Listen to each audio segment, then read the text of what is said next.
Omroep Friesland, alle dagen nij. Ik sta vaak op het podium en vangrail, dat is vanzelfs prachtig mooi. Maar als je station, ja, dan mag wel echt kwaliteit zijn litten. En dat is vanzelfs heel leuk om te doen. Maar het klinkt nou fantastisch, maar is het moeilijk of niet? Het komt er zeker op aan, absoluut. Ja, dus moeilijk. Ja, ik vind het. Ik wil niet zeggen dat ik het moeilijk vind, maar ik vind het altijd wel spannend. Ja. De laatste omroep, alle dagen nij, is ook nog niet helemaal gelijk weg. Nee. Alle dagen nij.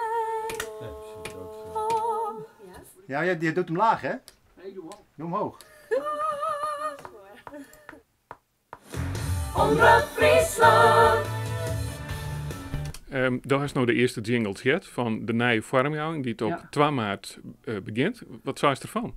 Ja, ik vond de vorige jingles vond ik fantastisch. Maar als het bij Top Format is, dat is de top van Nederland om daar jingles te maken. En dat is vanzelfs al fantastisch. En het klinkt weer echt subliem. Echt weer. Omroep Friesland, alle dagen nij. Het voordeel van mijn stem is dat ik wel heel krachtig in de hichte ben. En dat is denk ik wel redelijk bepalend voor de jingles van de omroep. En daar ben ik wel grutsk op ijs. En dat vind ik vanzelfs ook heel mooi om te doen. Dat is een beetje de power eigenlijk. Nou, ik weet niet dat het zo is, maar ik weet wel, Jan Dirk de Hani zit hier altijd. En die zei dan altijd wel dat ik even in de hichte maat. En dat maakt het, ik maak het aan dat het altijd wel krijgt en wat extra show houdt. En dat is natuurlijk fantastisch. En daarom wist altijd weer vregen, denk ik. Ik weet het net.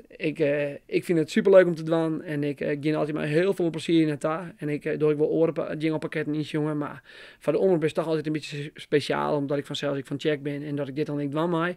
Ik heb vanzelfs een bepaalde affiniteit met de omroep. En dat bloedt denk ik zo. En ja, dan is het fantastisch om dit te doen. Omroep Friesland.